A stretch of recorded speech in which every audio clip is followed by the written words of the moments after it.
everybody, my name is Mars, you can call me MG if you would like, and before we get into this video I would like to apologize. It's currently pouring outside, so we get some nice ambient rain noises whether you like it or not.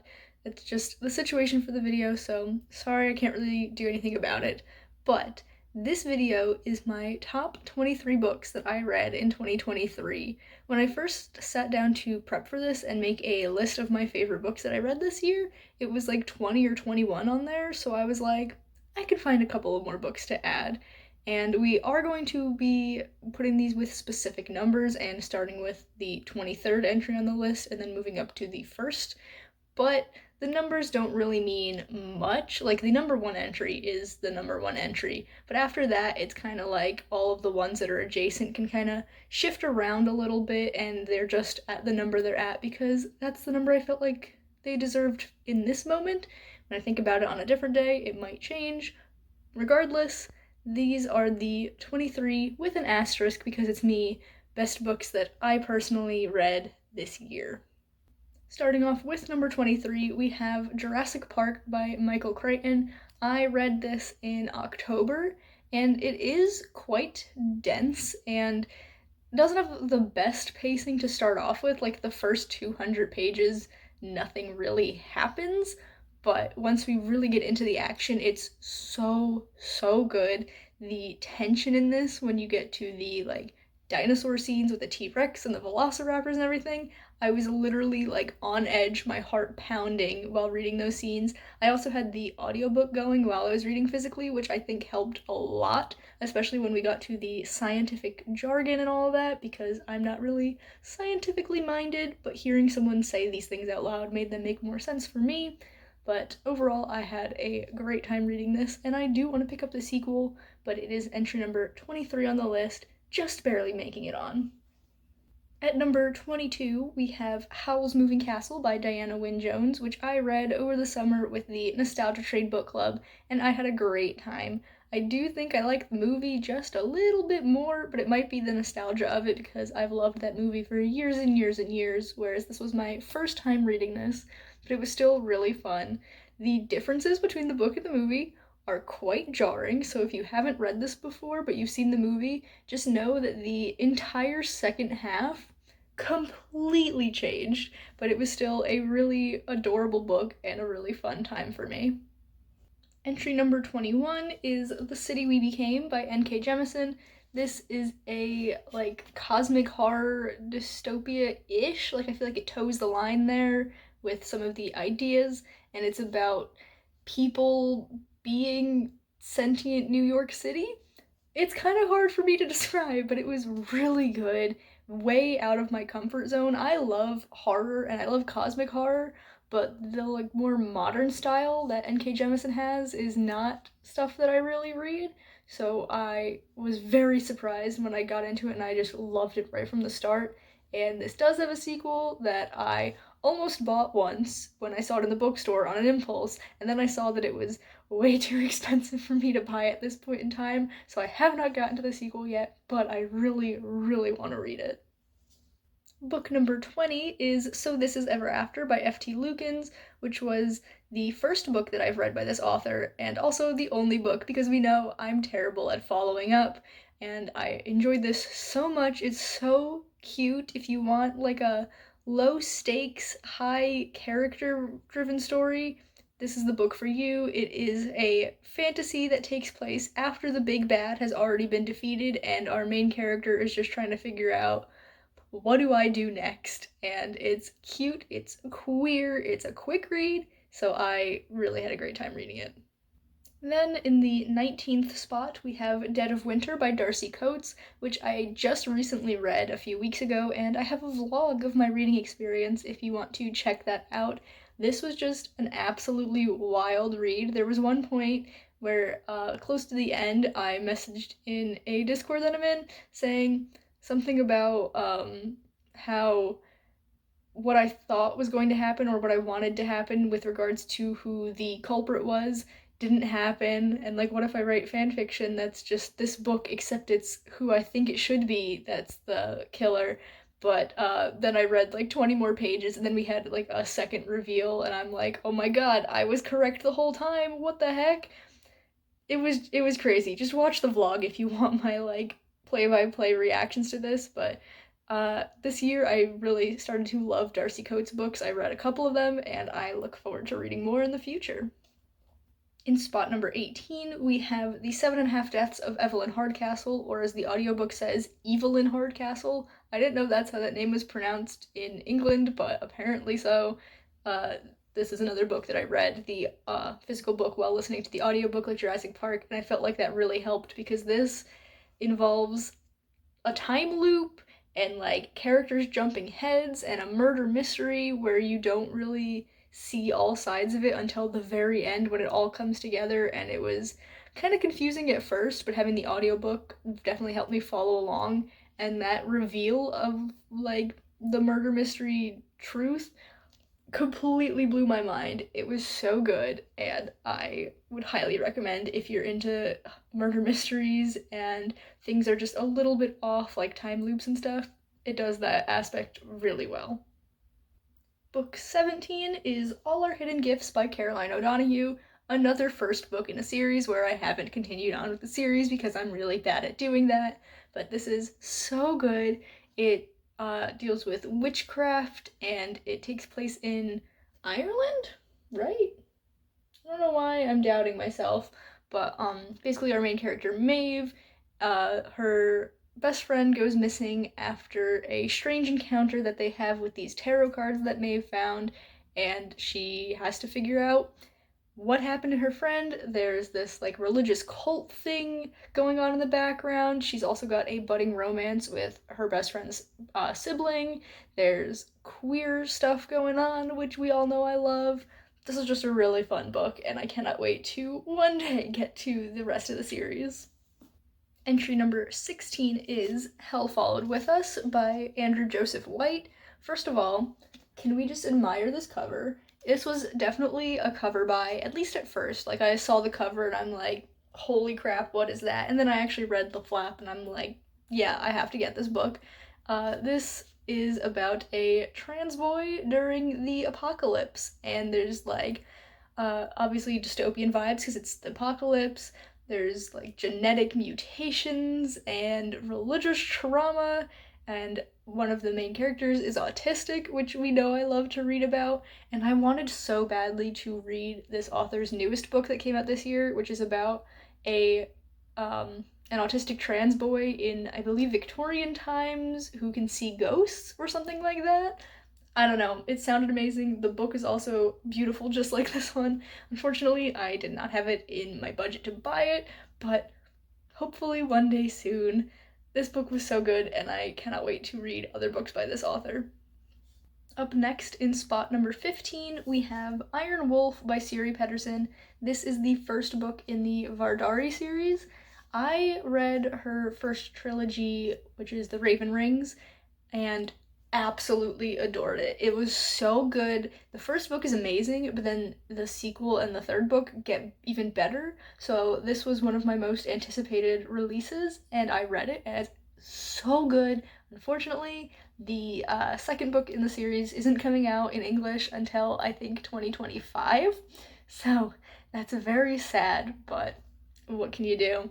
This has blood magic, and it's kind of Portal fantasy, not as much as the Raven Rings was, but I feel like we're gonna get that in here because it takes place in the same world, and it's just, if you like dark fantasy, you should check this out. Then in spot number 14, we have a book that I didn't expect to love as much as I did, and that is Fortuna Sworn by KJ Sutton. I read this, I want to say in August, as a buddy read with one of my best friends, Emily, and just chatting with her about it while reading it was so much fun. And this series isn't my like typical reading taste, but it was kind of silly. It does have like some really deep threads. Like I've read a couple of books later in the series, and like it does get really deep and emotional, but at the end of the day, for me at least, this is my don't really take it too seriously series, and I'm very excited to continue on with the rest of the series now that I'm about halfway through. The next book, which is in spot number 13, is Priory of the Orange Tree, which I'm pretty sure is the biggest book that I've read this year. I can't see myself having read much bigger than this because it's like 800 and something pages. What can I say about Priory? Everyone knows what this book is about. It's lesbians and dragons and fun stuff. Funnily enough, though, the lesbians were like my least favorite characters in this book. There's one character who I adore, and I'm just so obsessed with him, and it makes me so sad every time I think about him because he really got the short end of the stick, but it's fine. The dragons are really cool in this, though. I really do love the way Samantha Shannon incorporated dragons into this world, and I have a couple other books to read from her because there's Day of Fallen Night came out this year, and it's like the prequel to this book, and it's just as thick, and apparently there's going to be a third book set in this world coming out at some point in the future, so Samantha Shannon is really getting these chunky books out, and honestly, I'm not mad about it because I love this one, and I would love to read anything else in this world. Then in spot number 12, we have City of Brass by S.A. Chakraborty, which honestly, I knew I was going to love going into it because Katie Ann recommended it to me, and I trust Katie Ann's recommendations. She's got pretty good taste in books, and this was just so fun. I had a great time reading it. I was absolutely swooning at the romance at parts. It's so good, and it's different from my usual fantasy because it is Middle Eastern inspired, it's Islamic inspired, and that's not really stuff I've encountered a ton, so it was just a whole new world for me in fantasy, and I cannot wait to continue on with the series, as I say about so many books on this list, because again, I'm terrible at continuing series, but that's something that I'm hoping to fix next year. Coming in at number 11, we have The Mirror Season by Anne-Marie McLemore, and this is a contemporary magical realism kind of book. And I read this because I was doing a vlog of reading non-binary authors. If you didn't know, I'm non-binary, and that kind of representation, both in books and just in the publishing world, is very important to me. So I read a bunch of non-binary authors' books, and I enjoyed most of them. You will see a couple more on this list later on, but this is just really cute. It's very like heartbreaking, and it's got that like bittersweet ending where like you're happy for the characters but you're also so sad for what they had to go through to get to that point, and the magical realism aspect of this is just so beautiful, and I highly recommend this book. Then for the 10th place spot, we have kind of a weird one, and that is Myrtle, Volume 1 by G.T. Carber. So Myrtle is this thing that's online where it's logic puzzles, but they're murder mystery themed, and they follow this guy who's not a detective, he's a deductive because he uses deductive reasoning. His name is Logico, and you just solve murder mysteries, but there's like a storyline involved. So if you see at the beginning of every puzzle in here, there's a little paragraph, and then you learn about the different suspects and stuff and the world, and there's like an arc going through. Then there's also, if I can flip to it, between each section, because there's 4 sections of like difficulties, there's more information. And then at the back, which I didn't know until a bit in, there's solutions, and with the solutions, there's like a couple of paragraphs of more storyline to lead you into the next puzzle. I didn't know that because the first few, I would say like maybe 10 or 15, I was solving with absolutely no issue, just flying through them. And then I finally checked the back to be like, I'm not sure if I'm correct on this one, let me see. I'm like, there's more story going on? So, yeah, there's an actual plot line to this book, and it's gayer than expected, which is always a good time. And I actually just got volume 2 a couple of weeks ago, not a couple weeks, a couple days ago, and I'm letting it sit on my shelf for a couple of weeks. That's what I was trying to say. I'm not gonna open it up until the new year because I want to pace myself, because I would literally finish this entire volume in a weekend if I could. It's so good. So yeah, Myrtle Volume 1 hitting the top 10 for me this year. Then at number 9, we have Cinder by Marissa Meyer. Yes, I'm aware that this is Scarlet, which is book 2 in the series. I don't own Cinder yet. I'm pretty sure my mom said she got the rest of the series for me for Christmas because I was telling her how I found this one in a free little library, but it hasn't happened yet, like Christmas and everything, so I don't own book one. So I'm holding up book two and we're just gonna deal with it. This is a like kind of classic YA at this point because it came out in, I want to say 2010, 2011, somewhere around then, and it's sci-fi fairy tale retelling. So the first one, Cinder, is Cinderella. This one is Little Red Riding Hood.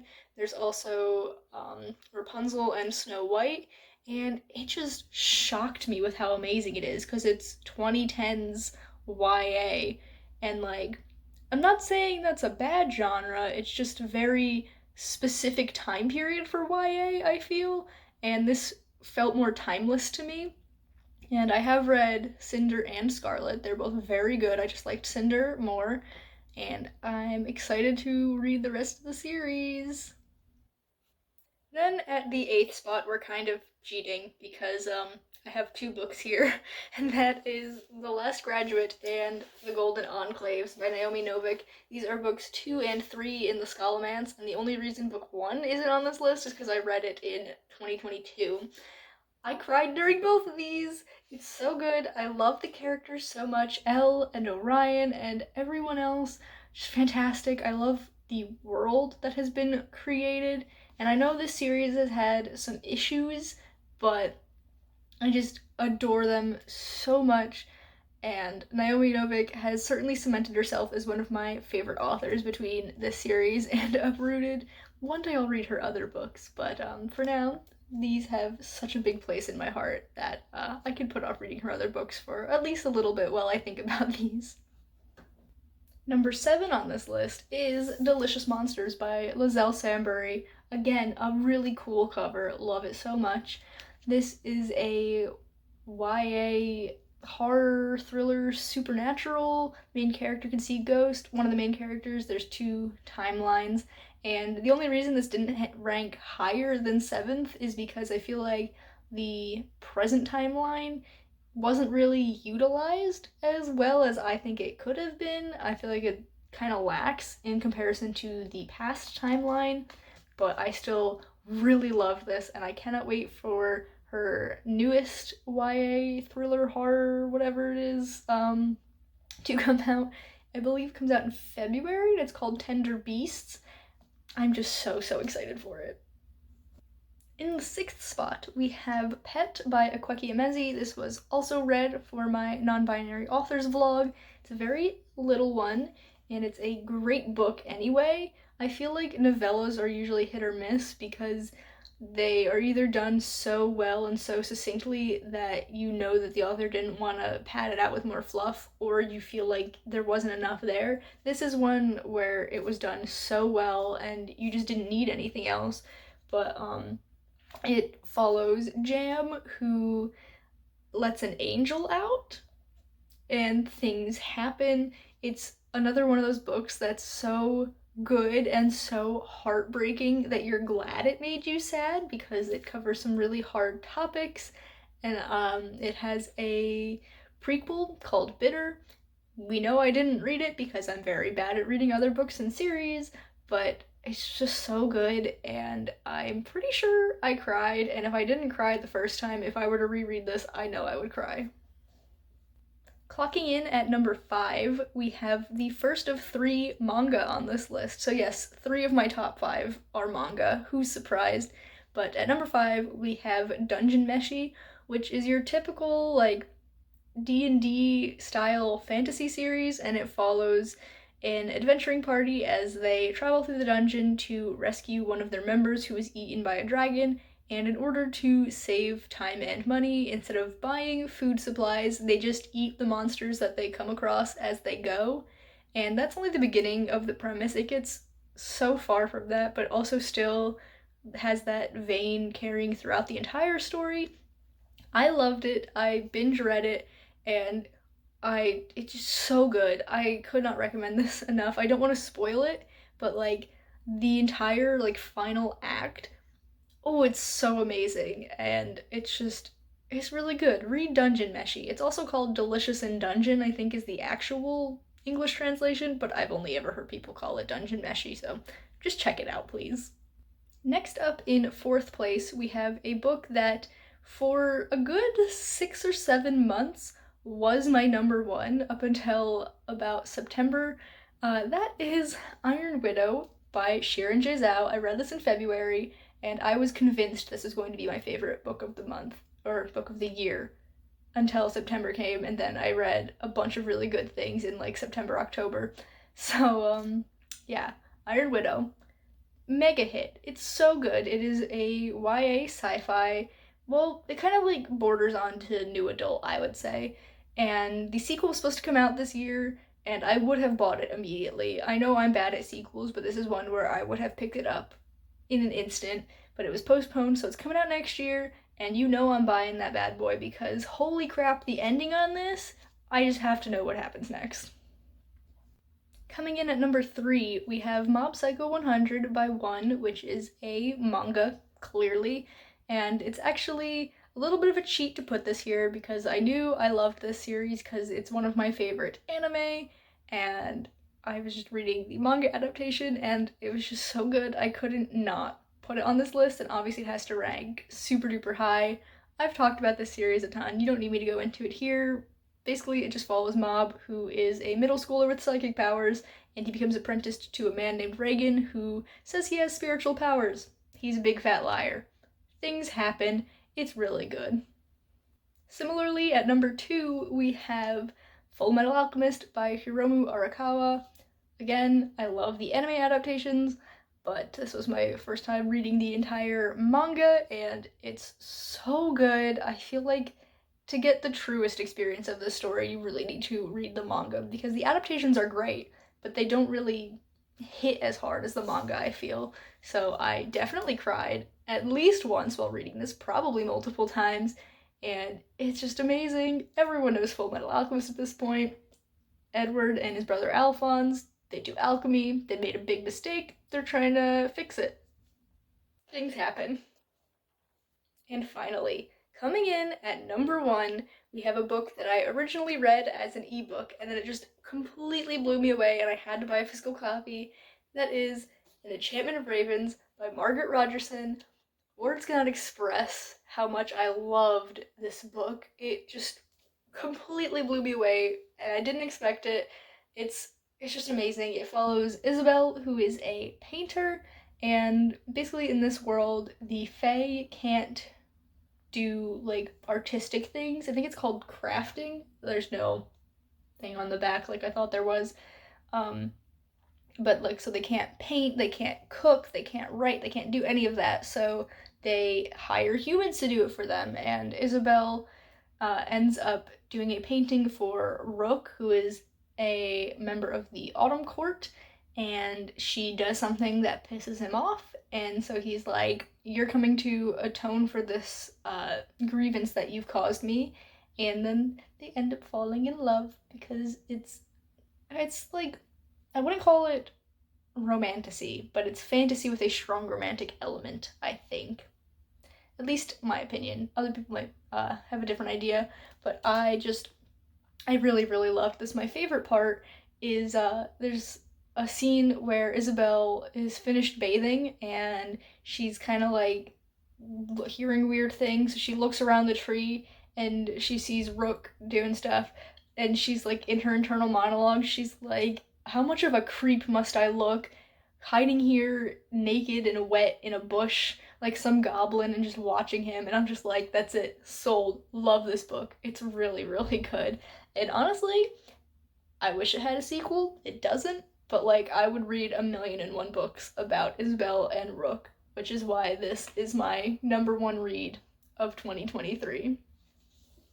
So there you have it. There were definitely some books that I expected to be on this list when I started rating them, and I'm like, oh yeah, this is gonna be a top book for me, and other books that completely surprised me. At the end of the day though, these are all so good. Let me know in the comments if you've read any of them and what your thoughts are, or you can let me know what your favorite reads of the year are. I will gladly take them as recommendations for things that I should check out in the future. But for now, we come to the end of this video, so if you've enjoyed it, please be sure to give it a big thumbs up. You can subscribe to my channel for more content, and that way I'll see you guys in the next one. Goodbye, everyone.